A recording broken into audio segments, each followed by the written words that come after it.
What's up, guys? Welcome back to the podcast. Tonight we have the very special honor of having Kripparrian on for a talk about Path of Exile, now and then. And furthermore, we will also each talk about our plans and builds for the upcoming Breach League. So first of all, thank you for joining us tonight, Crip. How's it going? Thank you. Going good. Yeah, how How's does it one going reply with to you? that? Yeah, Oh, yeah. exactly. Do you want to introduce yourself to anybody for whatever reason doesn't know of yourself? Okay, so I used to play Path of Exile full-time on stream. I started playing when the game was just in beta. And back then the game was very, very different. I used to play hardcore because it was generally a much bigger thrill and you had to play very differently than you do these days in hardcore. Yeah. And yeah, I mean, I was in close contact with the devs. I mean, I had a couple thousand viewers every time I streamed, and that basically put PoE on the front page of Twitch every single night. So I'm sure they really liked that, and I really liked playing the game.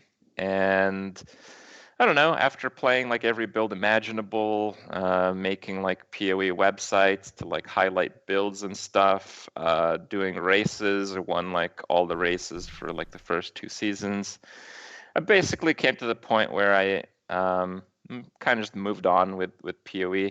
I was consuming content like instantaneously, and it wasn't coming out as fast back then. So yeah, I moved on to other games, but PoE's still been, you know, a game I check back every now and then. The point that I was playing PoE in the early days was, you know, I'd like go to sleep and I'd like dream about a build, and I would wake up and make the build. Like, you know, it's like that Doctor Strange thing. I'd have my ethereal form figuring out some PoE calculations while I'm asleep. So it was pretty cool. I do get very into games, and early on, it wasn't like right now, you can just make a build and it'll work, right? It might not be the best, it might not even be good, but it'll work. Like you can clear maps and stuff with just anything. But back in the day, it was so hard to come up with a build that just didn't suck. Everything sucked. Like it was so hard to just do anything, do any damage. So yeah, it was a different game, and because it was overall a lot more dismissive about noobs and mistakes and stuff, it was a bit more of an appeal to like prove to people that I was like good at the game and all that kind of stuff. So, It definitely felt more niche back then than it does today. But I think the intention has to make it a more mass appeal approach. Yeah. Too. Well, on that note, how did everyone get here? Like, what brought us to PoE? Well, I was playing Diablo 3 at the time, and I just got frustrated with the game. And I watched a few of your videos back then, Crip, and so I saw you playing Path of Exile. I tried Path of Exile, and I fucking hated it. It was too frustrating, too hard. And I left, and I came back a few times, and then eventually I got started with it. But as you said, it was brutal in the beginning. Even if you tried to follow builds, it was confusing.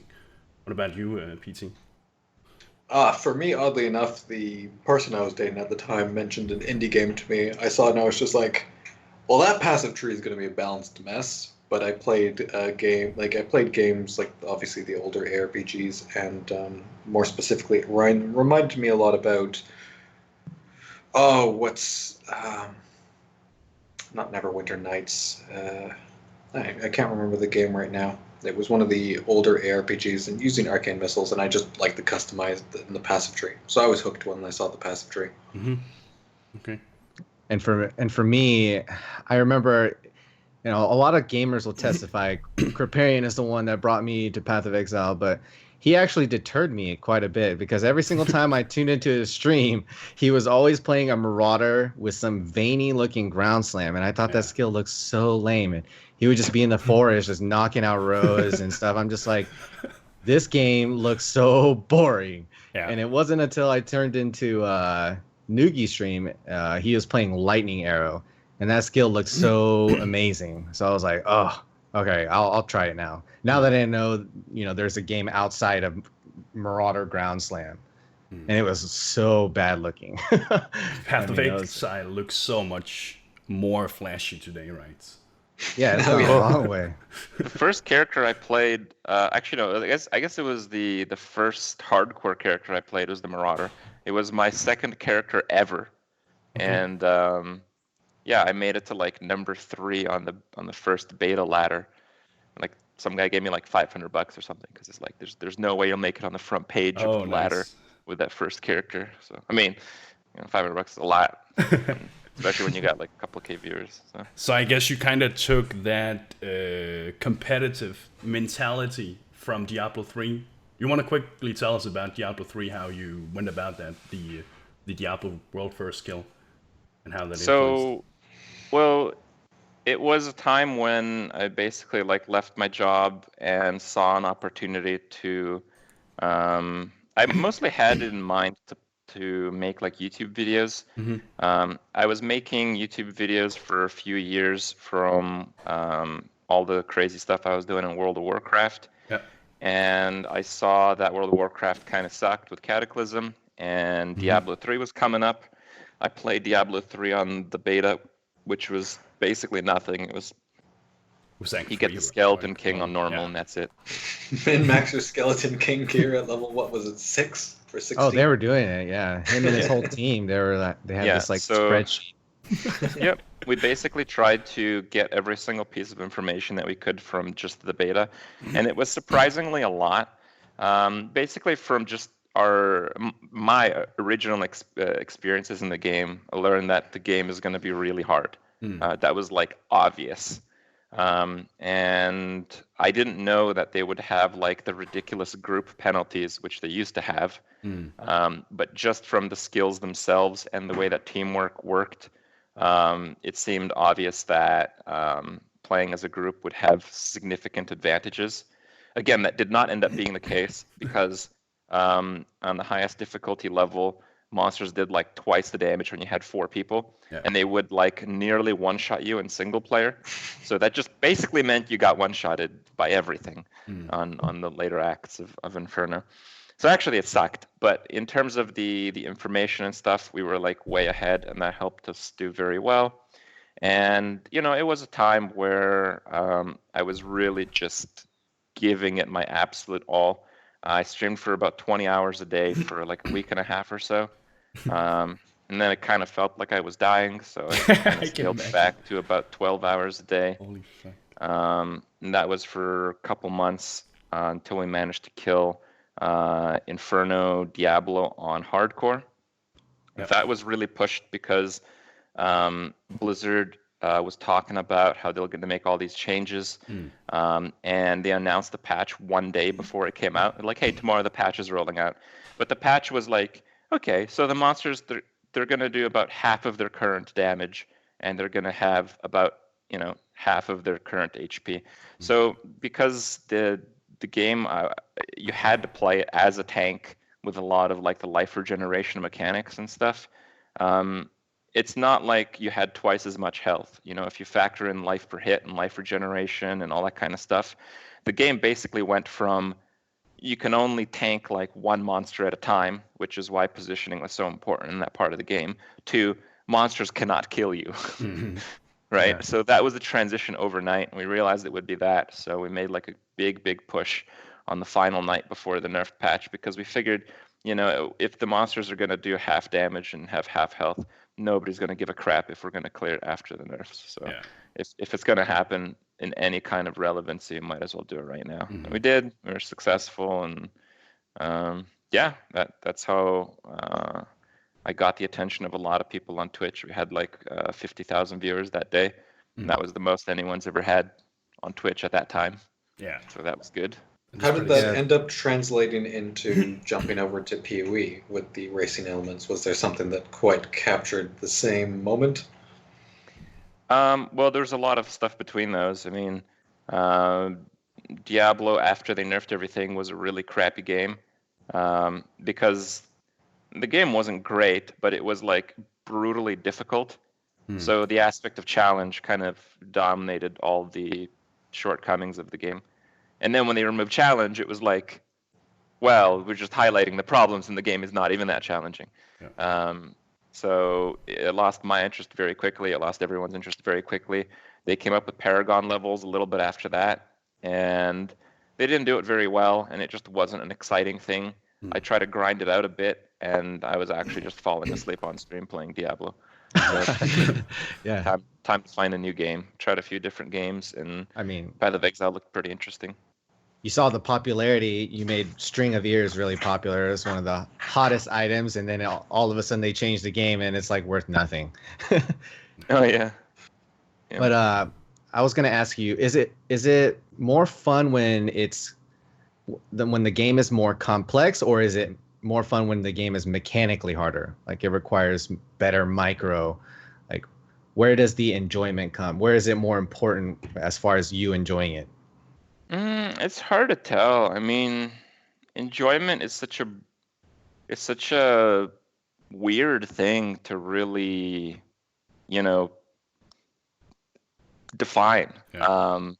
Just a lot of people like different things. Like even in Path of Exile these days, some people just find particular skills extremely satisfying that others like are not even considering trying. Like some people love playing specters, and Yeah. I'm sure at least two of you guys would rather not even play the game than make a specter build.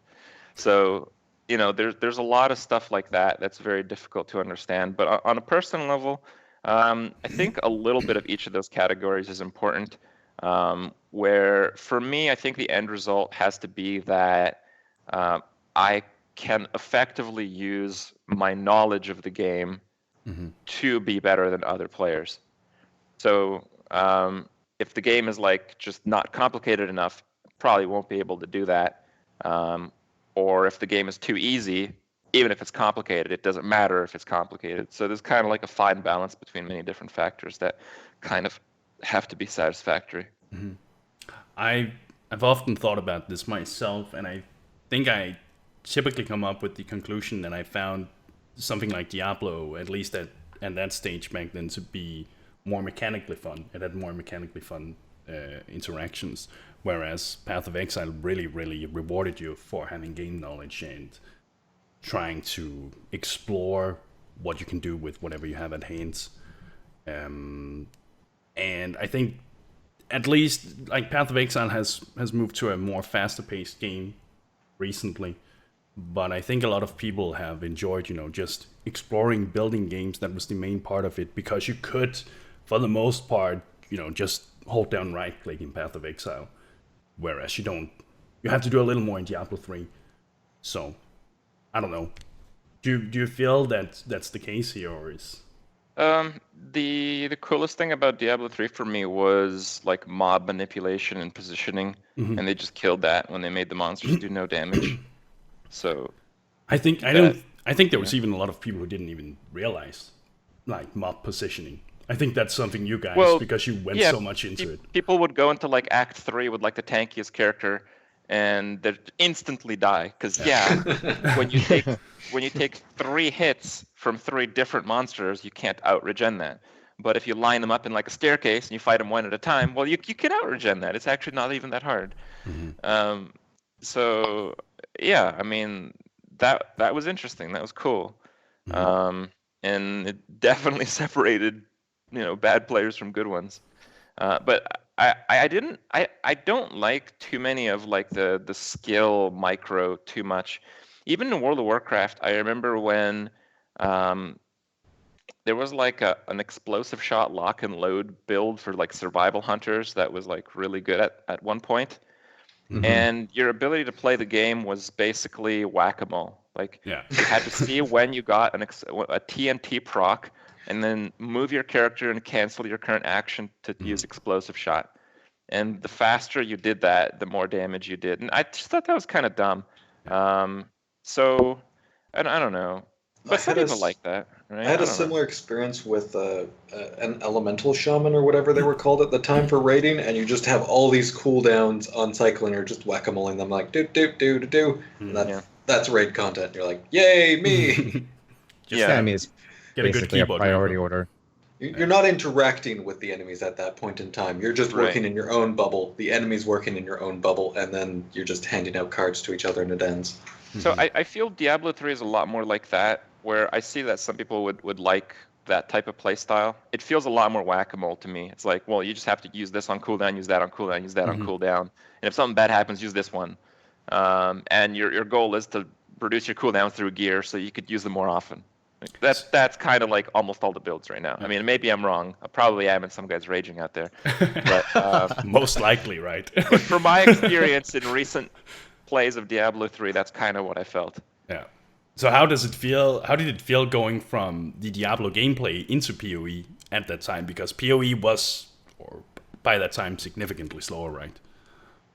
Yeah, well, PoE felt a lot like the original Diablo, where decisions matter. If you did something dumb, you would get wrecked. The only real difference was that in PoE you could log out, and in Diablo 3 you couldn't. Yeah. And there was a lot of people that hated that difference. But at the same time, PoE at the time suffered from significant problems with like desync and all that kind of stuff. So if you couldn't log out, then those same people would then be complaining that you couldn't log out because you would be forced into these unfair situations based on how the game client worked with their servers. So there was no win on that one. But I appreciated it. It did feel a lot like the original Diablo for me in terms of how you had to play the game in terms of like being cautious and being prepared. Yeah, you spent a lot of time playing Diablo 2 as well, right? That was your absolute... I played mostly Classic though, so it's not the same Diablo 2 that most people are familiar with. Okay. Yeah. What are you then in terms of logout macros? So like D2 you could instantly log out at any time, and then Diablo 3 you weren't able to. Do you have a preferred like style? I didn't like Diablo 3 as much, but I can see why a viewer would love it because they'd see like a small issue, like kill their streamer, and like, yes, get wrecked. Suck it. Yeah, but it comes into the risk, so you have to play it as that, and that's when it becomes stupid. When I was doing like, when I was considering doing a grind to 100 Paragon, I was planning on making a character that had enough life regen that it would stay alive for 10 seconds if I disconnected. So that's the mentality you have to approach the game with. Yeah. And that's just kind of dumb, right? Like, yeah, having to build. Like if you disconnect, you shouldn't have to build your character around a 10-second disconnect window, right? Like you're not actually playing the game at that point. But that's the best strategy to play the game, right? In Path of Exile, it's only 8 seconds. Is it only? I thought it was much less than that. Well, there's a possibility that, depending on how the disconnect, you can be held in waiting for up to an 8-second period, but that's not the frequent occurrence. But when they're allowed, or when the designer is allowed to be a bit more aggressive and liberal with its design, like putting more pressure, wouldn't you prefer that in just having like an escape hatch or the ability to remove yourself from the fight? But it's like tuned in such a way that's very, very enjoyable. I mean, isn't that? I don't know.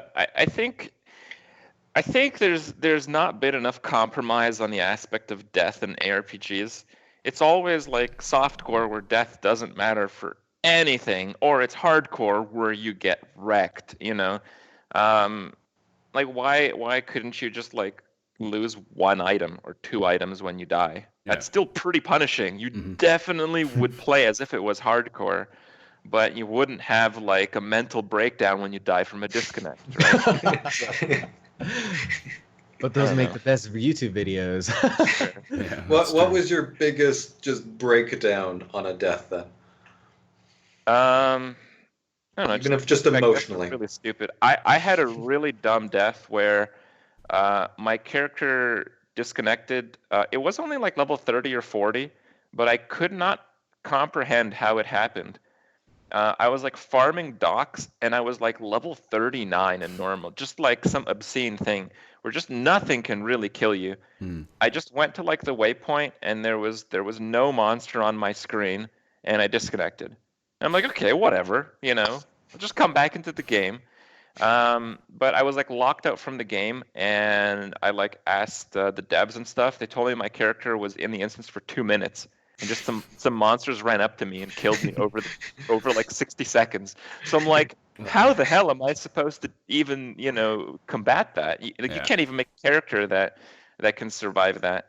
So it's just at the end of the day, there are some fundamental mechanics for the netcode that just have to be sound.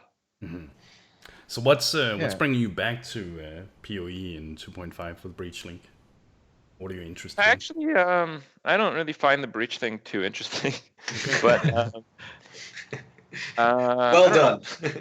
Okay, I played the last season a bit, and I had a lot of fun, more fun than I expected to have, and it got me looking more into builds. I think I've learned everything about the game and like builds. I don't know a lot of stuff because I haven't experienced like Shaper, for instance. I've never played Shaper, but I know exactly like how to make builds. I made like a spreadsheet. I haven't made it public that like benchmarks all the DPS skills with all the different parameters. And I kind of wanted to see like what the craziest skills are out there in terms of scaling. I feel a lot of people don't do that, but a lot of people, when they try characters, they have the other aspect. So, when you plan out a character, you can plan out a character that does the most damage ever, but then when you actually play it, you might realize that, it just kind of feels clunky. Yeah. And you just don't like it. So there's a lot of fine tuning that a lot of streamers do that I do pay attention to. I do watch a few PoE videos. Like I think Mathel does a good job of. I think the builds that he plays are overall pretty simple, but because he plays them to like level 90, you get to understand the small problems with builds that on paper are very powerful, and those are very interesting things that I actually lack experience in a little bit because I don't play very much PoE, right? But I do feel like I know a lot about it. I've always liked making builds more than actually playing the game. Yeah. The difference is that when I used to play the game, people would see like my knowledge of the builds because I would play the game. But now I don't really play the game, but I actually still, I know a ton about builds, and people just don't see that, I guess. Do you feel you can apply that same knowledge you accumulated back then to the game today? Does it feel the same? Somewhat. I mean, you understand general requirements. You understand the core mechanics of the game, which lets you understand changes like instantaneously. Like just as a very simple example, they can like what's an interesting gem? I think elemental focus is an interesting gem. So elemental focus, if you're an experienced player, you understand the more versus increased instantly, and you understand the disadvantage of not being able to inflict status ailments, not on an elementary level, but you can understand on an advanced level. So what damage type am I using? Am I using cold? Does it actually matter if I'm going to freeze the bosses? Am I going to freeze the bosses anyway? Okay, this gem is really good for my character.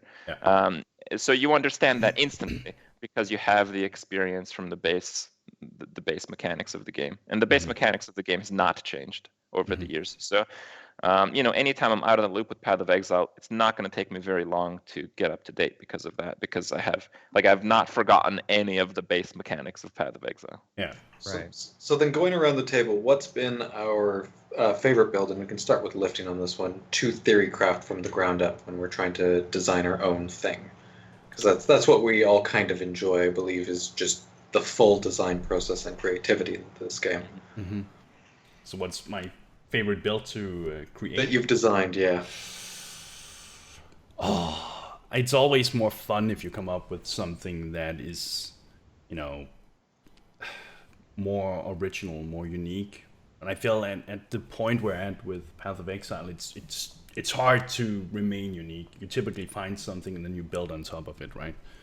But I think the last time I actually played something and made something work again was actually similar to your old discharge build, Crip, because they changed the juggernaut so that every time you gain an endurance charge, you then get full endurance charges. So I tried building around that, going off the idea you had back then. You didn't need the Vol's devotion anymore because of that. And there was just so much synergy between that and the chest that gives you 100 health back per endurance charge consumed. Then when you do that all the time, you could keep up the discharges, and you could one-shot bosses. So it was really cool. I think that's... I think I just really like synergy in Path of Exile. When more mechanics goes up and joins and it all comes together, I really like that. But yeah, I don't know. What about you, Hedgie? I mean, for me, it's finding interesting synergies, just like you said. But I like to play and explore different things that I haven't tested before. And mainly, I have a passion for defense.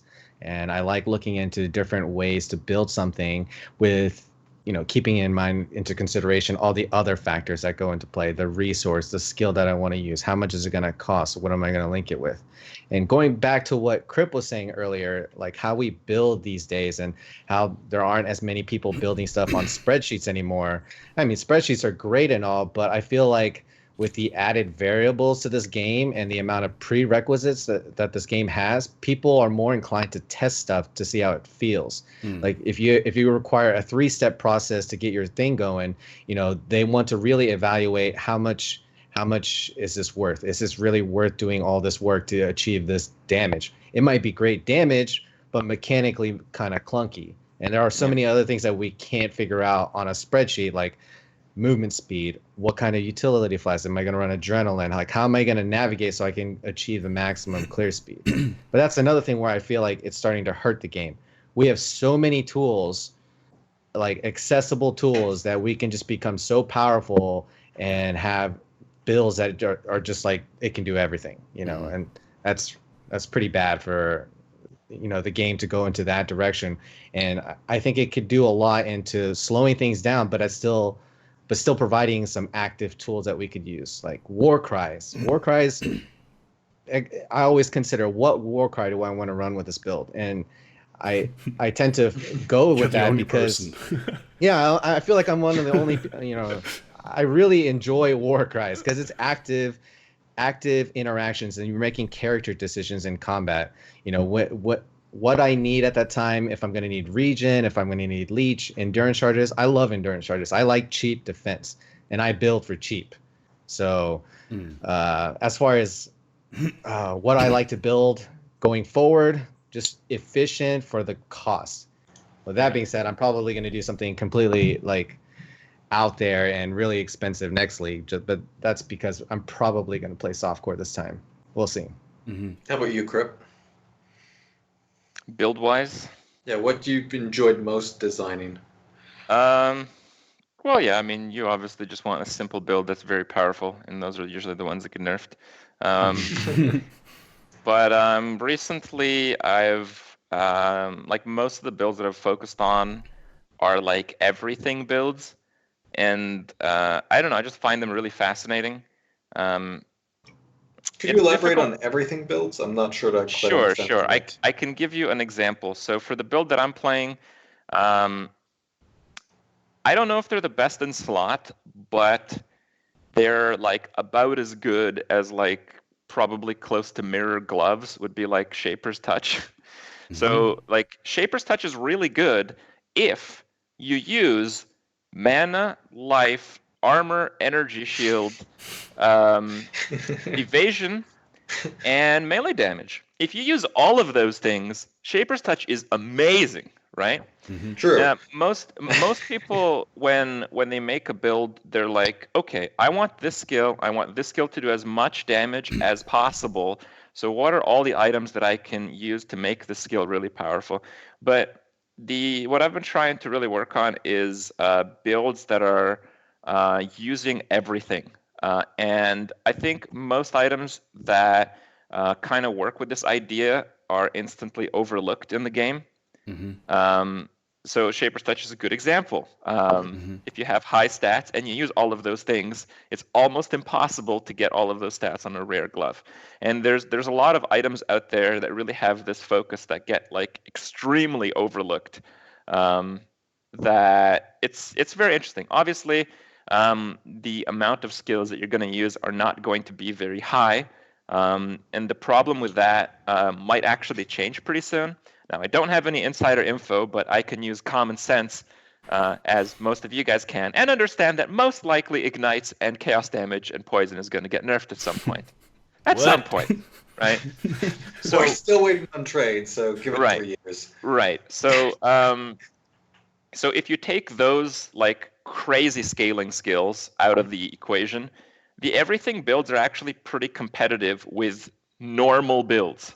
And that's where it gets a bit interesting. So that's what I've been working on. But define normal. Yeah, I was going to ask, what's the tier of normal as so we can compare? What is your idea of normal? If you take out Abyssus, if you take out Poison, and if you take out Ignite, that's a normal build. That's a build that does damage based on like stacking crit multiplier or elemental damage or melee damage, right? That definitely seems to be the go-tos. So I mean, the main issue that I see with the game right now is like it's very well highlighted in the elements. When the game was released and the elemental status effects were implemented, they made sense. But now we have like so many more support gems with new multipliers, and you're able to stretch the passive skill so much, the passive skill tree so much that you can get so many more points, so many more like defenses trivialized by damage. So it's just a bit out of balance in that, but it's mostly like, okay, I actually talked to a few like PoE guys, and you know they understand that if you actually take out Ignite and you take out Poison, and you're not going to take out Abyssus, but let's just say don't use Abyssus, because I don't think I would use Abyssus. If you just take out those things, the most powerful thing in the game is like stacking Bleed. Bleed, which is so lame, is like still the most like scaling thing in the game. If you take out, because just double dipping is so crazy. Like that's where the spreadsheeting I think actually shines, where I can really see these things. So, you know, you compare lightning damage to cold damage to fire damage. So you have fire damage, and the elemental status effect for fire damage is you multiply your damage by 10. Now that sounds pretty good, right? And in some cases, I could even bring my spreadsheet, you can multiply your damage by about 60. So that's a pretty good effect, right? You know? Multiplying your damage by 60, not bad. Okay, so then we go to cold. What does cold have? Well, I'll tell you what, cold has a really good, awesome feature of being able to be converted into fire by just one item. Times 60 yet again. All right, what does lightning have? Lightning can't really convert. Lightning has shock. Lightning has shock, but you can't shock bosses unless you use skills that the people who are using fire damage can also use, like Vol Lightning Trap. So like shock is like stupid, right? Shock does nothing. Like nobody has a problem killing white monsters. That's what shock is for, right? Freeze at least gives you like some defensive mechanic against these white monsters, so you don't get like. But that's debatable, because the amount of cold damage and boss HP, it's so hard. It's so insanely hard to freeze bosses. Yeah. Well, I'm talking about bosses. I'm talking about white monsters. Okay. Well, yeah, we can. You don't generally die to those, but you know, every now and then someone manages to die, and it's on Reddit, and you know, you avoid those situations. It's like an extra little bit of safety, right? Yeah. We've got Carver's KU Gaming for that. He's perfect for those. Yeah. And then fire is times 30, times 40, times 50, times 60, and you get the shock effect from lightning, right? Like just Vol Lightning Trap, Vinktars. Like why does lightning actually have shock at all, right? So the elements are just so out of whack, and poison kind of is the ignite version for chaos and physical damage. Where it's not even close. Like I'm sure I maybe missed a few things, but like the most powerful skill in the game that I managed to like spreadsheet is Chaos Firestorm. So how about that? It's because not only do you get all those ridiculous modifiers through stacking like poison damage and convenient elemental damage, but you also double dip on duration. Yeah. Because if you get like 200% duration, it triples the length of Firestorm and triples the length of the poison. So you get a times 10 multiplier on your poison damage. Yeah. Well, would you agree with a skill like SRS? Because you put in like some of the poison and the fire damage scaling. Though SRS has a fire damage component, you're getting a whole bunch of allies, and those allies are then getting every single aura applied to them. Would that go in the same category as the double dipping in your perspective, or do you consider SRS, as you said, normal builds? SRS is pretty normal. The only like minion-based builds that really can make use of double dipping are like specters, because you can use fire specters. Right? Yeah. There is poison animate weapon, which does some pretty stupid things. Oh, that's true. That's true. But that's mostly animate weapons multiplier, I guess. Like yeah, having like a 260% multiplier on all additive damage is pretty nice. I actually want to. Oh, sorry. Go ahead, you. I just wanted to quickly go around and we have heard Krip's definition of normal, but I want to know what you guys think, because for me, normal means no crazy flasks, like no dying sun, no Vinkters, no taste of hate. If I don't see those three things, then I consider it a normal build. But what about you, PT, or lifting? Doesn't matter. At this point in the game, the spectrum of build has gotten so wide and distorted that I've got no clue what the fuck normal is anymore. Normal is one-shotting 2 screens and being like, yep, that's a game. Next, move on. I would probably agree with Crip that it's Poison Ignite and Abysses. Every time I've tried making a build this league, I've always thought, what will be the best if I have to go up against the new bosses, granting they are not immune, and I always end up with those 3 mechanics and build around those if I want to. It's also sorry to add in, but it's also like the auto cast crap, which is like pretty trivial, right? You think so? Blasphemy, that type of stuff. No. Like Cosplay is like cast on damage taken. Okay, yeah. It's fun, but like if you watch a decked out Cosplay's discharge, they're just whirling blading. Right? That's the it. shield charging should be the. Oh, is it my mistake? Sorry, I couldn't tell. that's It's just zipping around too quickly for me to pay attention. Subtle differences. No one even knows what the fuck is going on. He just cleared the map in 30 seconds. 30 seconds. What just happened? I'd put that as the number 4, not normal build. So, Crip, how about you tell us about the build that you had theorycrafted? Let us know about that. How you plan on approaching that? Well, I don't want to give too many details, especially because I might not be playing at this league. There's like the main thing that's going to be hard for me to get is the Helm enchant, and that has very specific like skill. So if I tell you what skill I'm using, I'm like screwing myself. All right. But it is an everything build. It's a build that uses block, like it's almost cap block with like 1 jewel that caps block. It's like I did the numbers again like a couple days ago because I didn't want to seem like a dumbass. Okay, it's 17 with perfect gear, and perfect gear is mostly uniques, so it's not that hard to get perfect gear. Okay. It's like 17,200 evasion, 22,000 armor, max block, and the total ES plus health is about 14,000. And the AoE is questionable. I can't really gauge it exactly, but the peak single target is about 1 million, I think.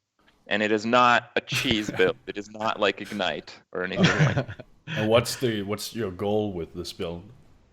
What do you want to do? I just want to put it together. There's a lot. It's kind of like if I could get Mathel to test this off stream, that would be awesome, because there's probably a lot of details. Like it has extreme gem requirements. Like you have to use unset rings, I think they're called, stuff like that. Yeah. And it has like very tight mana requirements. It has a few other survivability things. Like it's not exactly low life, but it doesn't exactly have a lot of life, but it doesn't use shabs. Man, that's So yeah, you gotta play it to really see it. But if everything goes well, I think it's going to be completely broken and insane, and I think people will start making these everything characters a lot more often because I think it'll prove that a success. Well, how are you going to be saying that something's broken in the same meta that exists, like what we were talking about when you mentioned the Cosprey's shield charge discharge? And we've had cast on crits and Valspark builds for a while, and they're still builds that can just travel through a map. So what makes your special snowflake so broken, whereas we've got Cosprey's discharge? I'm not sure it could die, so that's kind of like a nice aspect. definitely helps. So and the damage scaling is there. Like I did the survivability and all like the crazy stuff, and it's about a 60 mid 60 point investment. So that's like pretty typical hardcore build from my understanding. Like that's about how much you spent traveling across the tree and getting survivability for hardcore, right? So I think you can basically make almost any build out of it. Like if you want to play like, I don't know, just some physical thing, you probably could. If you want to play some elemental thing, you probably could. If you want to scale ignites, not so well, because with the double dipping, you're punished for not going crazy all in, right? Yeah. Like the difference between 1,000% elemental damage and 800% elemental damage is not 20% damage.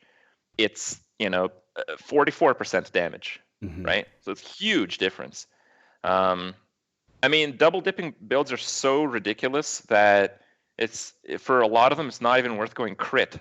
Like, what is that, right? We've figured out a way to play the game where crit is not worth doing for maximum damage. Yeah, Isn't that just blows my mind, right? Yeah.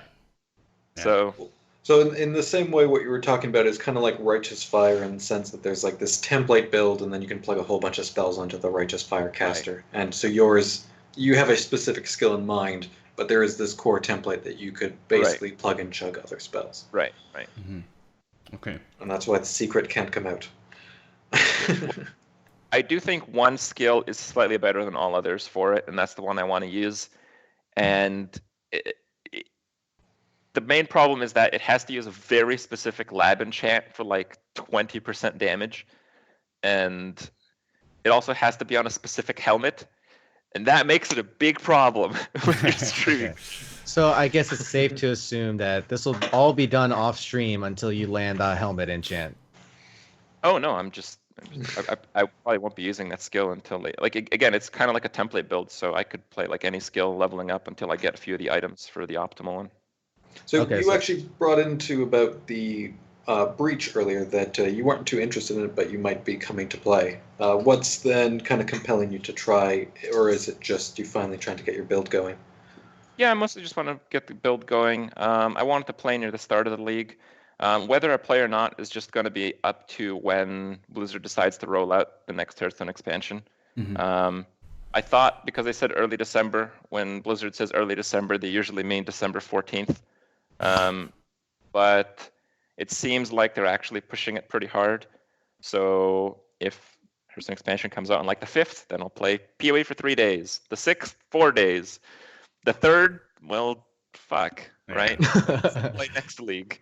Yeah. So it's not really up to me.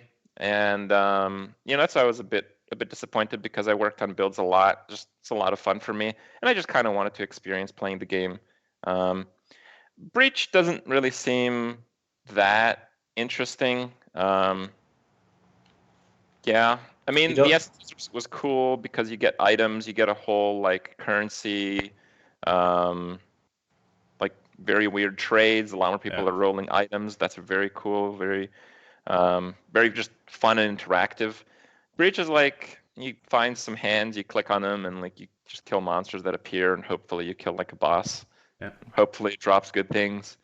It's just not really that thrilling, but it doesn't have to be. Are you telling me that Path of Elrion quest is not exciting? I don't know. mean, I never really leveled up the masters too much. But you have to God damn like, it. I do agree with the new like philosophy that PoE has. So when I was playing PoE a couple of years ago, the hardcore and softcore leagues have had different rule sets, mhm. and as a result, the rule sets they sucked more. So like Onslaught League was like monsters move and attack faster. Yeah. Like they could not get away with that for like a new league thing, right? Like that would be crap. Yeah. So the fact that the rule set is the same for both leagues is kind of a good thing because they spend more time and it's more polished and it is more like more developed content. Like the Breach, while it's not exciting to me, it's certainly a hell of a lot more exciting than Onslaught League would be. Mhm. Right? Fair enough. So that's kind of my point. The downside with that is that it kind of makes playing hardcore a lot less interesting because you're getting even less of a unique experience, right? Yeah. The gameplay is not really restricted largely because there's no more desync. So when you die, it's just your fault, which makes it a lot easier to play as a consequence. But yeah, you don't have a difference in leagues. So I find it kind of strange that when you die in a new league in hardcore, you actually go to standard, where I don't know why you wouldn't go to the standard of the league that you're in, because that's what you were playing anyway. Yeah. Because Right. it interferes with all the uniques and the design. It like if you died with challenge uniques, you could trade them into the softcore league, and then it kind of like takes the purpose out of hardcore again, because you're like, oh, I'll just rip with that item, and then I have the league in my league. Mhm. You know what I'm talking about? Don't people do that anyway for standard? Yeah, they do that for standard, but it'll never interfere with the softcore league if you can't take hardcore items out of that. Sure. But that was their they wanted their identity to be separate. But looking back for me, I think I would actually prefer the two design method. Like after playing in one league and having no defining attribute to the league, it kind of makes it uninteresting, and that's why I'm kind of leaning towards softcore again. I think they could do some interesting things with the design, like be more punishing in softcore and just change it up for hardcore, so they're not as liberal, they're more conservative, but it's still challenging because it's hardcore, you lose everything. The game has also moved much more towards these tough boss killings, and it is Right. definitely more appealing to do that in softcore rather than in hardcore. Crip, I still think So, oh go ahead. I was just going to say, I still think that they've produced some, Crip mentioned the Nemesis League, and yeah, those are very, very lame. They were just like a map mod, basically. There was nothing too crazy about it, or Onslaught, that's what I meant, not Nemesis. Onslaught was just like turbo. Yeah. Turbo for the league. And that was very boring, but I think that was more like, they were just at the very beginning of their development stage, and that's what they could come up with. But I mean, we've seen Ambush League, Tempest League, those are like some of my favorites. Beyond, Invasion, these I didn't things. like Invasion. You didn't like sucked. Invasion? No. I loved Invasion. Those Invasion was bosses so were like hard. generally quite pointless though. Like there wasn't enough reward for killing them, and some of them literally just teleported to you and one-shotted you. Don't you remember that like big skeleton clubber dude that like was on a highlight reel Scotty. twice a day on Reddit? It was a Scotty. Yeah, But I think- Scotty and Chaska was notorious. I think Killed what, Colby all the time. what Invasion and Beyond did is they really got people to appreciate and look at defenses. Like they were way more meaningful, and people were actually playing freeze miners. They were considering playing supports and conduit and making interesting character choices that the game had never seen before because there was no need for it. Yeah. And that's the thing where we go into so much clear speed. Like, what's the point of defense? Your defense is just leech, kill everything on the screen and everything dies in one hit. Like, it kind of takes a spotlight off of very interesting defensive mechanics like mind over matter, or endurance charges, evasion block, things like that. What was the hardest type of content you guys continuously dealt with back when you were playing Crip? Or engaging in? Like today we have Shaper, everyone is trying to kill Shaper or Uber at Siri. Was it just like high level maps? Yeah, but high-level maps were so exclusive. Yeah, it was I think different. the hardest boss was Veil in Maze Map, or Okay. Ball in Maze Map. Mm-hmm. Just like if you had no armor or endurance charges, you just get one-shotted by a rock. Yeah. That's it. Stuff's falling from the ceiling that you can't quite see where it's falling, but you also don't quite know where your character is. Yeah. That's And then great you're dead. combination. Exactly. How do Now, you like from the a new approach with new bosses and in the direction it's been going in? Yeah. Do you like Yeah, that? it's cool. Yeah. Okay. I mean, the biggest change for Path of Exile, I think the reason people are still like very engaged in the game is because they've very actively improved the performance of the game. Like, I think the reason I really like Path of Exile the last few times I played it is because I didn't desync, and the game ran a lot better. Now the game always runs good enough, even in the beta stages where every skill, like you couldn't even use Ice Shot back then. I don't know if you use Ice Shot these days, but okay. You couldn't use like a lot of skills just because they lagged. But the game was still running okay on just you playing the game on your computer. But the game always ran very badly back in the days when you were streaming it. I don't know why, but it was not good. You'd lose more than half of your frame rate just streaming. Yeah. Again, I don't know why. It didn't happen with other games too well, but it did happen with PoE. That doesn't happen very much anymore. The game feels a lot smoother when you are streaming it, and the fact there's no desync has allowed them to ramp up the difficulty.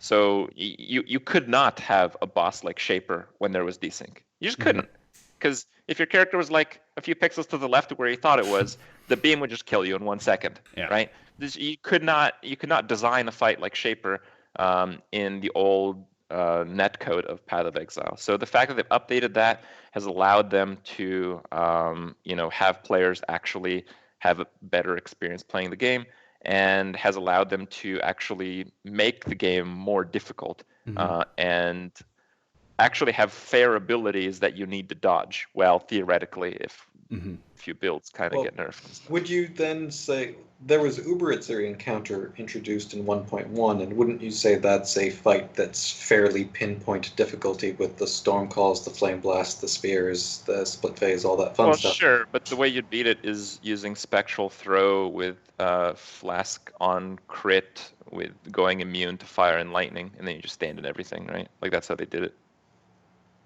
That's how some people did it 100% with, fire like, and lightning. Shatter Chuck. Right? I mean, that's yes, but like I don't know. It kind of goes back to that point. You couldn't really challenge yourself with the fight very well because of the desync mechanics. So the best way to do it is to become immune to all the damage, and then Well, it's still the same with not Shaper. really that difficult anymore. Still the same thing with Shaper. The best way to do it is get a Vinctors, take a Blade Vortex, and AFK while you masturbate, hitting 1 to 5, and being like, I could play a video game. Yeah. So isn't it the same parallel that if you want to trivialize the fight and stand in it, yes, it's just kind of making sure that nothing can kill you and you're instantly leeching back. But even then, there's still slight movement speed, there's the hitbox issues and kind of the isometric angle that exists both through Shaper and still Uberitzer, which was designed in 1.1. Kind of. The thing is, you could not play this masturbation build you're talking about and still do Shaper by using your knowledge of the game, right? Like we've seen some real trash builds beat Shaper because the players using the builds were very good at dodging the mechanics. But if you apply that to like 1.1 at Zeri, those same players would die a third of the time to desync, or maybe more. So that's the difference. And when you are that player, you either feel confident or feel defeated going in. So okay, I'm gonna do a Zeri right now. I'm gonna die a third of the time because the game is what it is, and hopefully it doesn't happen. Oh, it happened. Well, fuck. I guess I'm not playing hardcore again. But with Shaper, you can be like, oh, okay, I stood there and got laser beamed. That sucks. I guess I'm dumb. I guess I'll reroll. So the fact of the responsibility being on the player to play better is so important, rather than being left up to the mercy of the game. So you were more talking about is because we have all of the kind of desync fixes that players are now feeling that the deaths are their mistakes, not just the game being the game. Right, and that's a huge deal, and that lets GGG design the game to actually be hard. Like they can make a fight harder than Shaper. That hopefully you couldn't outbleach, and people would still beat that, and the good players would beat it, the bad players wouldn't beat it. It's also what allows us to have those insane clear speed builds now, because you don't desync on every little stubble on the ground, right? So it comes with that to some people's, for some people, a bad thing as well. But so when you compare Path of Exile today and back then, what do you feel is the main difference between the game? What do you notice as the biggest difference? I really think it's that. I really think it's the Is the performance? Yeah, the performance of the game delivers a much better user experience, and it's allowed GGG to deliver a better gameplay experience. And it seems like that's something that they're really continuously trying to forward. So they're doing like the DirectX 11. I haven't logged into the game since they did that, so I don't know. I've heard a few bad things, okay, but the fact that they tried means that they're actively trying to make it even better. So they're focusing their efforts on the right things, I think, and that's important. Is that the same for you guys as well, PT and Henchi? I've always found the performance improvements are nice. Like you can't argue like before and after desync, and though there's some issues with DX11, there's some great things with the DX11. They've improved sound. It's just a bit unfortunate that they always feel that they're playing kind of a catch-up game rather than getting a feature that's shines a bit more rather than just more or less repairing old content. That's what a lot of people want. They want the core of the game to be fixed before they introduce new things because they just feel cheated every single time. It's not that way. But for me, what I notice the most is the automation is definitely getting very, very high. And we have so many powerful tools that defenses are like not as good anymore. And I would like to see a bit more emphasis on defense. And that might mean increasing, the difficulty another notch. I know that's not a very popular opinion, and people will be like, "Shut the fuck up," But I think there are things that need to be put into check. There are so many things that are broken that trivialize content. Now, I can appreciate a well-made build, but when it can do so many different things at a top-tier level, I think that's where there's definitely a design problem in the balance. And I would like to see more meaningful decisions and reward more active playstyle. Like if a guy has 6 or 7 different actions that they're not auras, they're active skills on his bar, he should be able to outperform somebody than with just like 2 buttons, like a movement skill and an attack. I mean, to me, that's really boring, but I know that's just my opinion. Yeah. We're running out of time here, Crip. I have one last question here. As someone who has done a lot of competitive content, how important do you think it is for Path of Exile to have racing and competitive elements for long-term success of the game? I don't know. I liked races for a while, and then just kind of got a little bit tired of it. Once people started being like good at the game. I mean, that sounds kind of dumb. Wait, what? It's true, competition. No. It's not really that. It's there wasn't that many things to differentiate yourself at some point.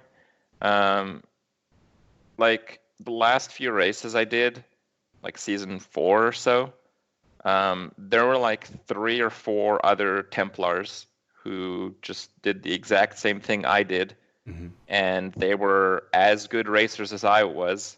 So the person that won is the person that just got the better drop the soonest. And to invest like 2 hours of your time on that gamble just felt kind of bad and not worth it. So there just wasn't enough new skill testing features to the racing system. And I don't know how many seasons we've had since then, but probably a lot. And I imagine that problem still exists. I don't know. I don't know what the racing system is like these days, but It's almost non-existent. it's Hasn't very changed that much. difficult. It's very difficult to really have a continuous racing system, I think. So maybe what's important is to not have repetitive races. Like I think the best kind of races was the first time any race of its kind came out, because nobody had a perfect strategy, and the people that won were generally those that came closest. Yeah. Right. So I mean, like the Blamp race, the first Blamp race was awesome, right? Yeah. So yeah, but like the 200th Blamp race, not so awesome, right? Like people kind of know exactly what they're gonna do. They're going in there with a plan, and they just have to not screw anything up. Yeah. So what you would want to see is the race format constantly shifted enough so that you couldn't really have a plan. You could, have a game understanding, and then you'd have to use rapid, mechanics as you're learning it, and no way to plan ahead. Yeah, it seems recently it's the only thing that has really changed for races is when skill trees was balanced, or skills were balanced or changed, and then you would have to adapt to that, but then you would have like 3 months to then go with that, right? Or for that month the racing season is out. PT and Hedgie, do you have anything you want to add here or for Crip before we continue? I don't think so. If anything, I would just ask, is there something that Path of Exile could introduce or do to make you... Because before you talked about being burnt out of ARPGs, what would compel you a bit more to put more time into them? I don't know. A lot of Path of Exile, even back then, kind of felt like a grind after a while. The really fun part for me was coming up with like new builds and having them be like successful. But the thing is, a successful build a few years ago was a much bigger deal than a successful build these days. Like a successful build these days is like, oh, that's pretty good. Yeah, you can clear the game. Oh, maybe I want to try to use that character because it plays differently with this skill instead of my existing character, which clears about the same, but has a different style of play and uses different gear. I don't think Path of Exile, or maybe even any RPG, is going to go there again, but for a game to really, really highlight your ability to play it is very appealing for me.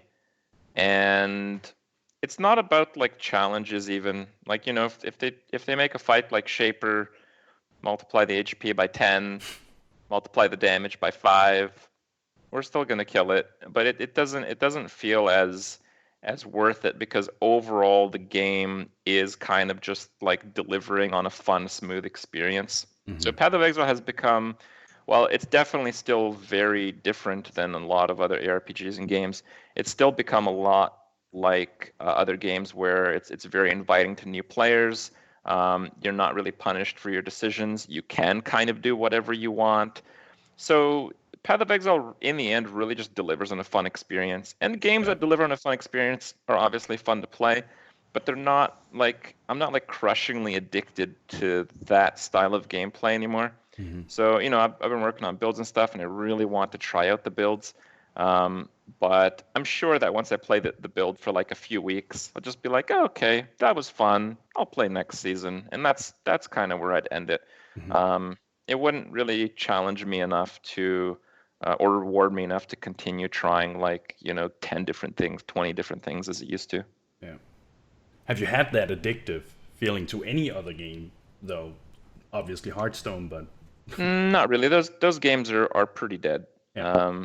They don't really make... They make games for like the masses, where someone who has no clue what they're doing can, with reading or watching the right video, play about as well as like the most experienced player. That's kind of the direction where games are going these days. So. And there's very few exceptions to that.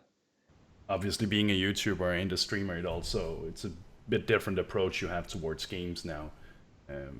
You don't get that time to just sit down and relax with the game anymore. At least that's how I feel in a lot of. Well, like everything I play is on stream.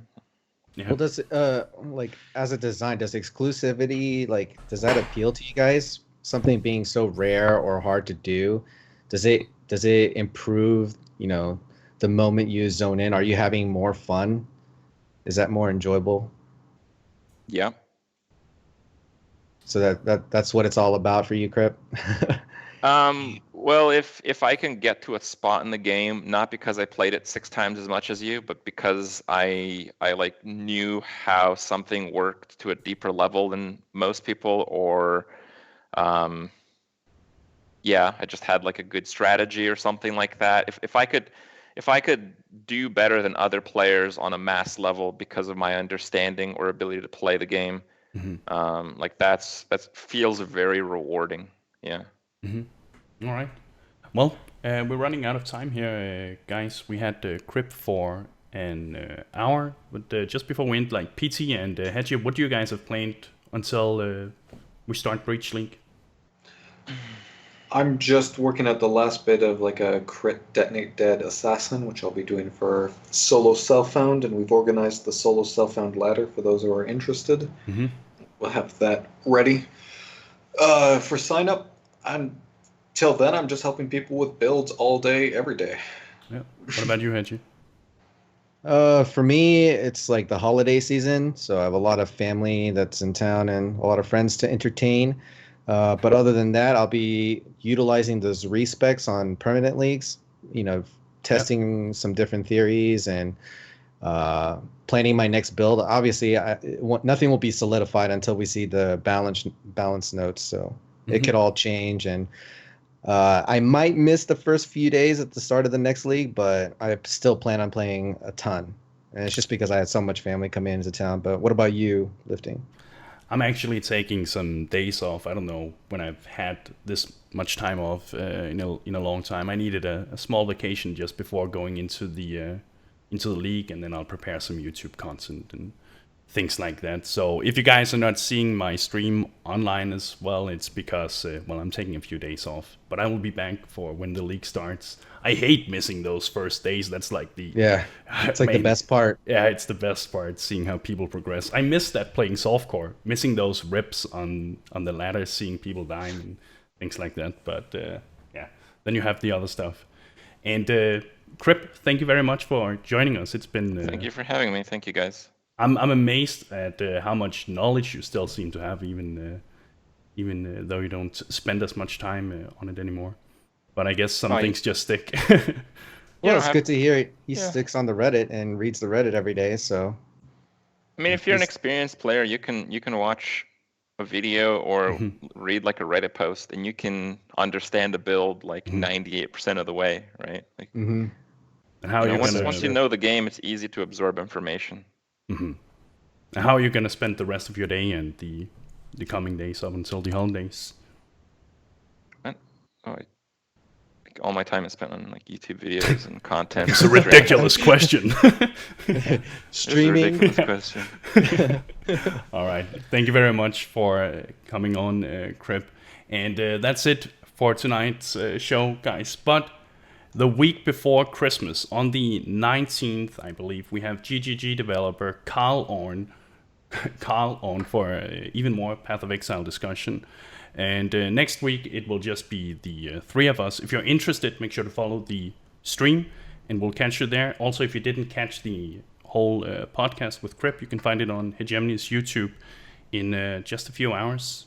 Thank you, everyone, for tuning in, and have a nice evening.